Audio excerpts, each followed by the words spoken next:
All right, everybody. All right, everybody. We're going to spend a couple of minutes here talking about one of my favorite writing topics. I'm not going to lie to you about it. It's one of the small techniques I think that if you can master, will make you a very powerful writer. It's been around for a while, but I'm going to kind of walk you through it.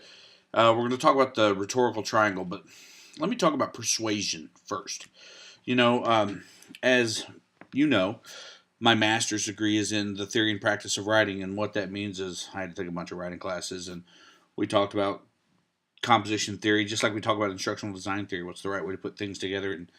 And I found quickly that I was fascinated by rhetoric, and I have said many times, he who controls language controls the world, and I think you see that many times throughout history. People who were persuasive orators or persuasive writers were able to get people to their side. I think, some very powerful examples of that.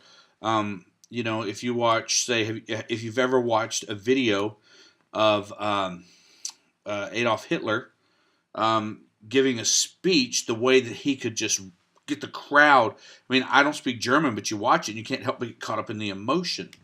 But that's what it was. It was emotion. Or, other people who we have seen today in our lifetimes, I should say, that have the ability to pull people in as leaders. I can remember Bill Clinton in the 90s. I feel your pain.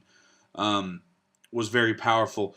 Reagan got the masses. It was all USA, USA at the time of Reagan. So rhetoric and language is very important in being able to get your point across.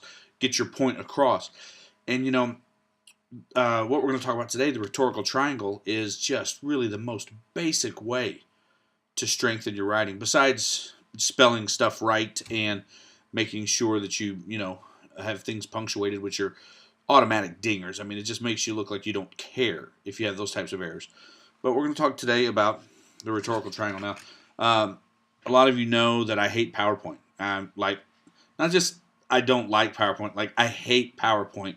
And the thought of going through and making a PowerPoint presentation and narrating it, makes me physically nauseous, because it just seems like a waste of time to me. But what will I do? I've got visual aids here that I drew on a piece of paper, because I'd rather talk to you and have you see my face. I mean, come on. I'm wearing my MSU Ed Tech shirt and all that type of stuff. And so, I took a shower today. All that, I went all out for y'all. Anyway, so today we're going to talk about the rhetorical triangle. And this happened a long time ago. It came up. This fellow by the name of Aristotle, you may have heard of him, came up with the rhetorical triangle. And basically what he talked about is the fact that for writing to be powerful, for the rhetoric to be powerful and effective, it needed to have three things. And the reason he put it in a triangle is because they had to be equal amounts. We had to have equal amounts: ethos, pathos, and logos. All right?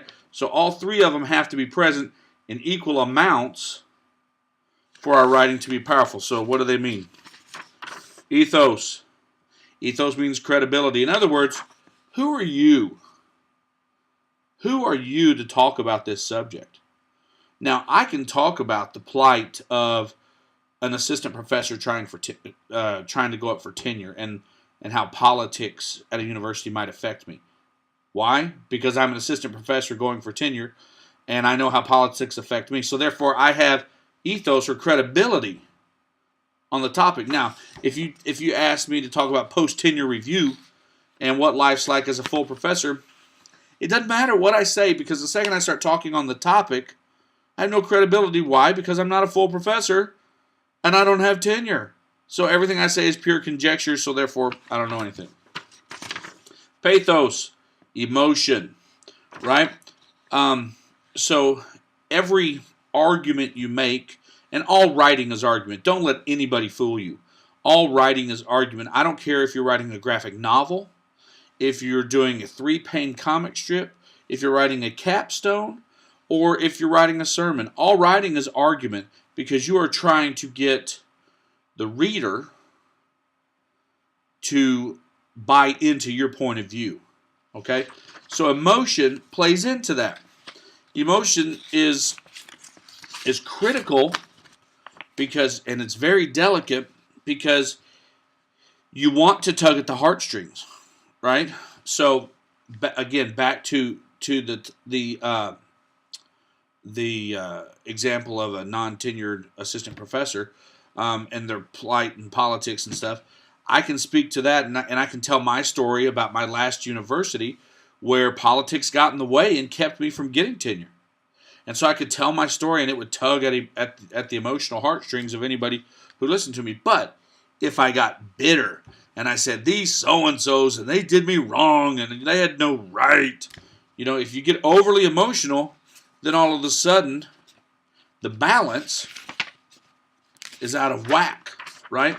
So if I get too much logos here, then all of a sudden the scales start tipping. Excuse me, not logos. I'm on pathos. Sorry, my pathos starts tipping.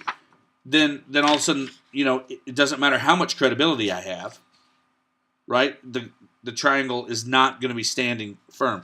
So the last part is logos or logic, right? So in other words, I have to have a logical argument, right? I can't say, look, the plight of an untenured assistant professor. Let me tell you, they should have given me tenure because I'm so dang cool. Look at me, I'm awesome. That's not going to fly. Look, I am awesome. Let's not, we have to call a spade a spade. I am awesome. But what I'm saying is that's not a criteria for tenure. So for me to try to make that argument is ridiculous. Or to say that, I'm a snazzy dresser, or I keep my beard trimmed nicely, or anything like that. You have to still have a logical argument. Because if you don't, then again, if there's no logos, then everything falls again. So the rhetorical triangle is all about balance. It's making a balanced presentation to whatever it is you're talking about. Now, the interesting thing, when you start thinking about the rhetorical triangle and thinking about this balance between ethos, pathos, and logos, remember, Aristotle, this guy taught like a long time ago, right? If we remember our Greeks, Socrates taught Plato, Plato taught Aristotle, Aristotle taught Alexander the Great. I think that's the order off the top of my head. I think that's right. Socrates taught Plato, Plato, Aristotle, Aristotle, Alexander the Great. So this was a while ago. This was more than a couple of weeks ago. Aristotle started talking about the rhetorical triangle. But this still carries power in today's world. It still carries power through all writing and through storytelling. You want me to prove it to you? You want me to prove? I see skepticism. Okay, I'll prove it to you. Star Trek. Ethos, pathos, and logos. Ethos. Who has the credibility in Star Trek? Captain Kirk or Captain Picard, right? Pathos. Who's all emotional? Bones. And Troy, she was just an empath, right? But old Bones is like, damn it, Jim, right? And logos is all Spock and Data, right? So if you notice, whenever they have an away team that doesn't include all three of these guys, something gets screwed up. Something gets screwed up. It's only when they're working together that things get solved, right? Awesome. Okay, let's do it again. Harry Potter. Harry's the boy who lived, right? Ron's all sorts of emotion. And Hermione is all about the books. Like how I drew the Deathly Hallows in the middle. At any rate, but again, when Harry tries to do something on his own, or Harry and Ron go off, it's only when you've got all three of them working together that they're ever able to do anything. It has to take all three. Now, my favorite TV show, Buffy the Vampire Slayer. Buffy, Xander, and Willow. Again, if somebody goes off on their own, it gets all Scroogey-wampus, but when you've got all three. But it's even more than that. I put in one. I don't really watch this show, but I've watched enough to at least point this out. Big Bang Theory. You've got Leonard, Penny, and Sheldon. It holds up. I mean, this is thousands of years old, and it holds up. So when you write, you have to make three things happen. One, you have to establish credibility. Who are you to be talking about this? My dissertation was about anxiety, computer anxiety in pre-service teachers and whether or not advanced organizers could help reduce that anxiety. So what was my credibility? Well, I taught pre-service teachers, right? I taught pre-service teachers. I saw their anxiety firsthand, and I was an instructional designer. So as an instructional designer, I was able to bring in all the literature about advanced organizers and say advanced organizers have been shown to work, right? The emotion, the pathos of it, I could talk about the struggles that I'd seen my students go through. But I had to make sure that I wasn't all Poindexter and just trying to make sure that I spouted off the facts of all the research that I'd found. But I had to make sure that I balanced out my credibility, the emotion, and then what the research said. Because then it's balanced and people listen to you. If you come all in there on anything and say, listen to me, listen to me, listen to me, I'm awesome. I'm awesome. You must listen to me. See, too much ethos, everybody hates you. Nobody's going to listen to you.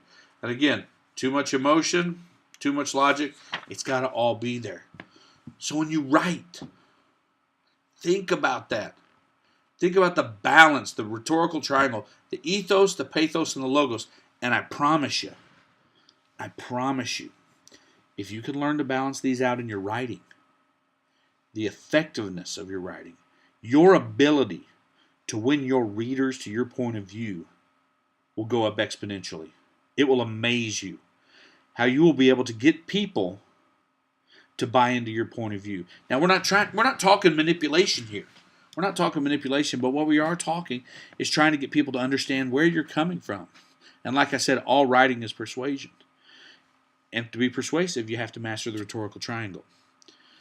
So I challenge you, as you start looking at this, as you start looking at your own writing and examining it closer over the course of this semester, think about the rhetorical triangle and ask yourself, am I being balanced? Do I have an equal balance of credibility, emotion, and logic? And if you find you're not, correct it, and you'll see great results. I'll see you guys online.